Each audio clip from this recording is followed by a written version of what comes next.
Good morning and welcome. This is indeed Power Breakfast right here on Citizen TV, and it's that time when it take a look at the headlines this morning. And being a Monday, of course, the headlines are varied. And let's start with the Star. And the Judicial Service Commission retreats to The Hague to pick new CJ. We'll be telling you why they're at The Hague. Down there, of course, the different photos of the two rallies that took place in Nairobi yesterday, the ODM rally and the Jubilee Party rally in Mathare. The Daily Nation, how ruthless cartels kill sugar industry, an in-depth look into an in-depth report into the issues bedeviling the sugar industry in Kenya. And they say although farmers remain poor despite years of dedication to grow the crop, other players in the chain have grown extremely wealthy. Find out why. Plus a high price government is paying for ignoring expert advice. That's on the front page of the Daily Nation. Pregnancy kills more than all major diseases. That's another story on the headline. And also another story on the front page of the Daily Nation. Kenya battles Somalia over sea boundary. We also do have the Standard. Rivals fast face-off after defection row, and we have a spread of the two rallies that took place yesterday in Mathare. On top there we have the ODM rally that was at the Masindo Muliro garden, Masindo Muliro space rather, and there's also the Jubilee rally down there that took place at Mlango Kubwa, both in Mathare, 3 kilometers apart. Today we also have the East African outcry of a deal to build rail bridge across Nairobi National Park. Of course, conservationists say decision by KWS and contractors will take away the allure of the only park in the city. Now, I want us to start with what is headlining on the Star, and this is the JSC retreating to pick Kenya's next Chief Justice. And the reason why they happen to be in The Hague, at The Hague rather, is this story on the front page of The Nation. Kenya battles Somalia over sea boundary. Yeah, ownership of 6 oil blocks in the Indian Ocean is at stake this morning as Nairobi and Mogadishu tussle over their maritime boundary at The Hague. That story is on the back page of the Daily Nation. And what is happening is that Kenya and Somalia are engaged in a row over where exactly the boundary between Kenya's seawaters and Somalia's seawaters lies. And of course, the underlying factor is the existence of oil blocks within the ocean. You can read that story at the back page of the Daily Nation. But that's simply why the JSC is at The Hague, because most of those people in the JSC are supposed to be discussing that. Now, to help us discuss this morning, I have 3 gentlemen. Yes, we have Yusuf Hassan, Member of Parliament, Kamukunji. Karibu sana Mheshimiwa. Next to him, Jonathan Mweke, Deputy Governor, Nairobi. And on my immediate left, Brian Weke, CEO, Institute for Education in Democracy. Good morning, gentlemen. Morning. I hope none of you is a Manchester United fan, because I'm told they're not very happy this morning. Are you a Man U fan? Absolutely not. Yeah. Not at all. Do you watch? No, I've been following, but yes. I'm not a fan. Okay. Deny. Of course, even if any of them was, this morning no one wants to be a Manchester United fan, understandably. But let's discuss the news, and of course, we're hoping to get a new Chief Justice by the end of this week. Yes, and it's only coincidental that the JSC happens to be at The Hague discussing this other matter, and now we understand they'll have to meet on the sidelines of their main agenda there to actually pick the next Chief Justice. But my main question to you is this, because we saw the interviews, and on page 5 of the Star we can actually see the final 11.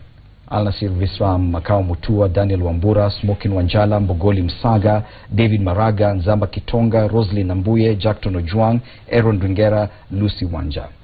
Now, the main question I have is, of course we watched the interviews, and the questions had a lot to do with the law and this understanding of the judicial system in Kenya and all that. But we do understand that a lot of politics comes into play in this, regional balance, ethnicity. These are things we cannot escape from as Kenyans. And it being an election year, how much of that do you think will affect the decision in picking Kenya's next Chief Justice?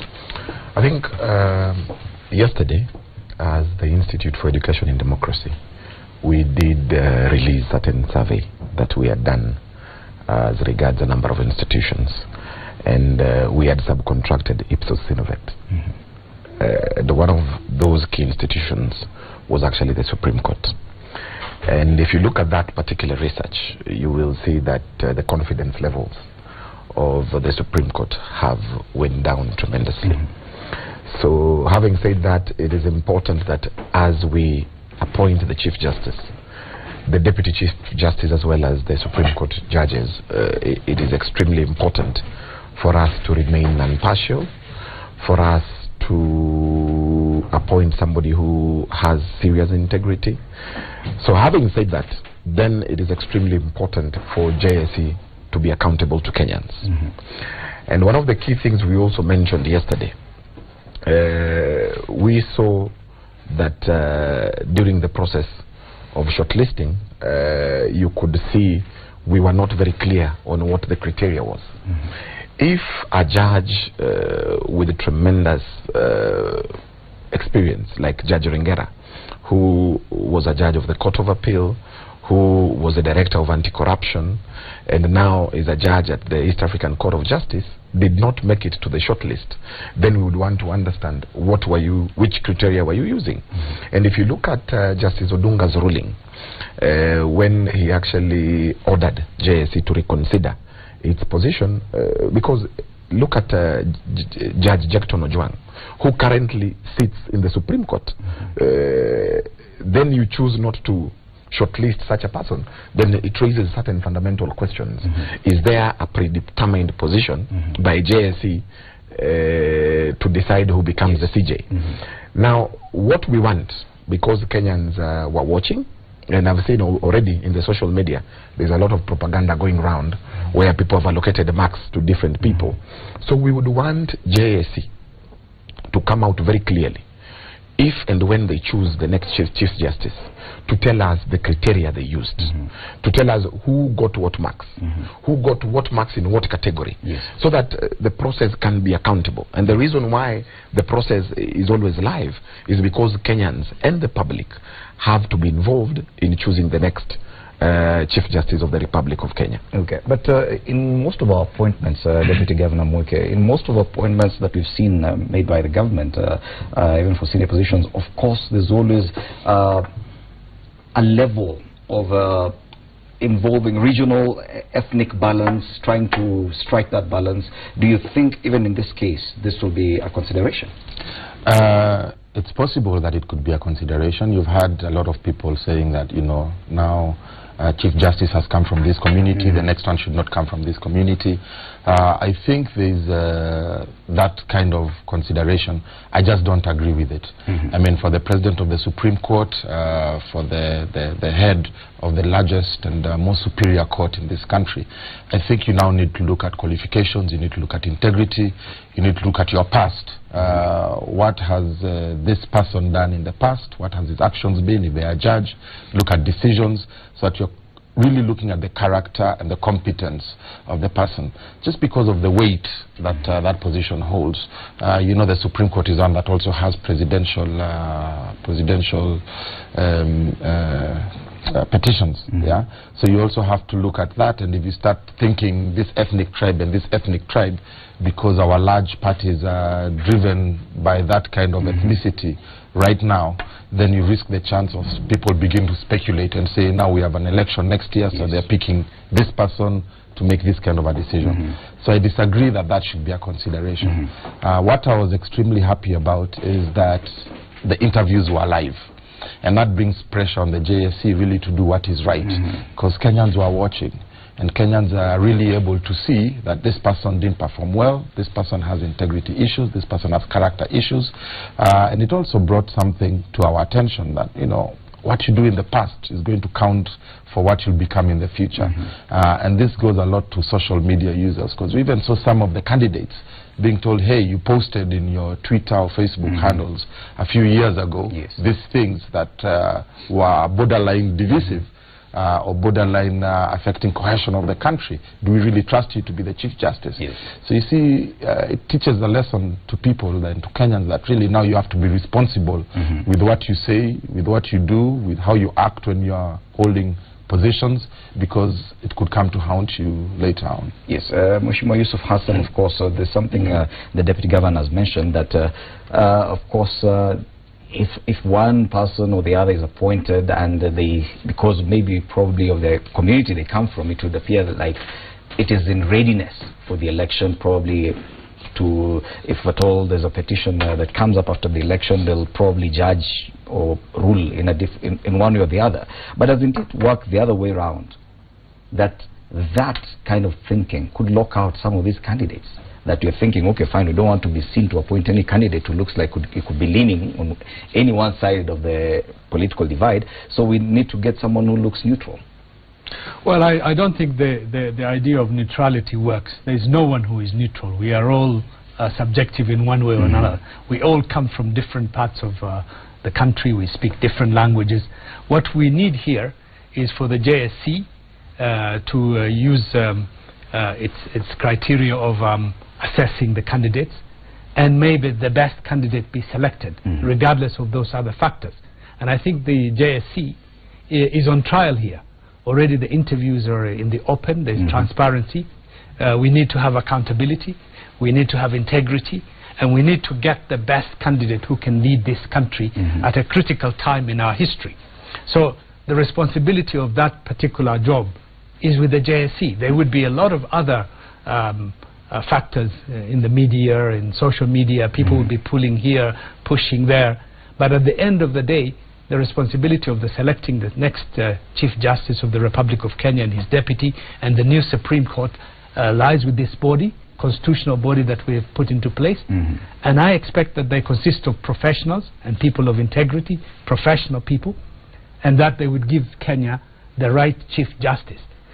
Even if you look at the more developed countries like the United States, the issue of the Supreme Court is a highly emotive issue. And it is political. Yes, it's political. Yes. But the job of institutions like the JSC, these institutions that we have built, these institutions that we've empowered constitutionally, is to make sure that they're not swayed politically or ideologically by the various forces that are competing to have an advantage, to have maybe a Supreme Court who is friendly or leaning towards their side. That's not the job of the JSC. The job of the JSC is to select the best person for the job, a person who would have credibility and trust in the eyes of the majority of the Kenyan people. Okay. I think just to sort of move the discussion forward, there are a number of issues that definitely the JSC has to look at. And one of those issues, regional representation, because that is a provision of the Constitution. Number two, we have to look at issues to do with gender. And you can see clearly, even in terms of the applicants, you saw very many women applied for the deputy CJ. I think they look like they are guaranteed that position. Absolutely. And I think again what I am seeing, this is my own construction based on what I've seen. You see clearly in the last dispensation, the Chief Justice was an outsider. Same applies to the Deputy Chief Justice. And same applies to the CRG, which is the Registrar of the Supreme Court.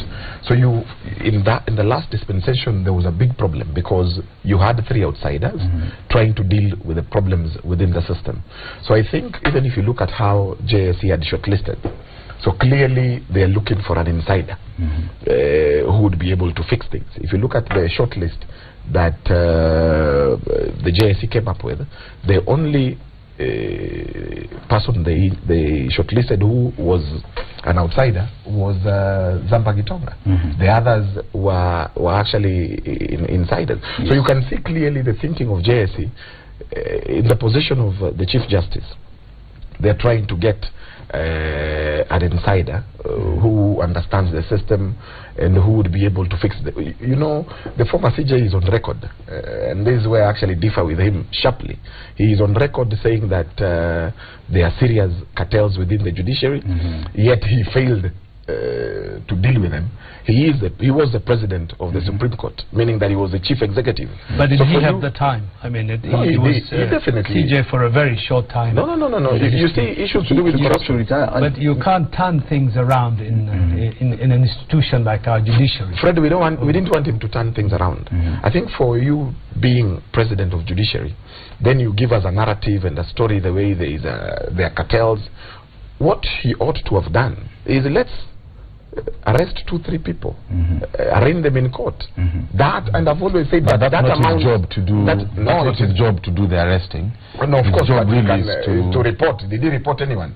They did not. They did not report anyone. Absolutely. Why do you think Sholay is not in office? I mean, the Chief Justice himself, the former Chief Justice himself, is the one who pretty much reigned Sholay out of the judiciary, citing improprieties and corruption issues. And you know that is still in court. So he, I mean, not attacking, but acting on your chief executive, which is the registrar of the judiciary, also shows that you have some leadership. Do you agree that probably they should get an insider as opposed to someone who's not been in the judiciary? I don't think we need to categorize about insider or outsider. This is such a critical position. This is the head of one of our arms of government. I think purely it should go on integrity, on character, and on competence basis. Somebody do you think that is what will happen? Yes, I think the JSC is on trial here. Purely the entire Kenyan public is watching them to make sure that they come out with the right form. You know, everybody would compete from a regional background, from a political background, and it's fair for everybody to say the right ethnic person, the right gender should be done. But at the end of the day, this job has been given to the JSC. It is the responsibility of the JSC not to disappoint the Kenyan public, not to let us down. And that would mean they take into account the regional... and Freddie, also, absolutely. I mean, if you look at the framers of the Constitution, I think that's why they made this process this lengthy, because the JSC is not selecting a Chief Justice. They're just going to recommend one. The President has to appoint, then it will go to the National Assembly again for vetting. So there's another step of vetting. And why this is so is because it's not just about the courts or about the scales of justice. This is about holding the fabric of the country together. This is about your economy, because if you don't have a good judicial system that's trusted by people, then even investors don't want to come in. Business people don't want to do their businesses because they know that once disputes arise, then they'll be in trouble if you don't have an independent judiciary that's full of integrity and competence, people who really follow the rule of the law. So JSC, really, I agree with my colleague, the MP for Kamkunji. JSC is on trial, and they have no choice but to do the right thing. Okay. In a short while, we'll be taking a break before we start discussing politics, the second hour of this show. But before that, there's something else moving on from this story.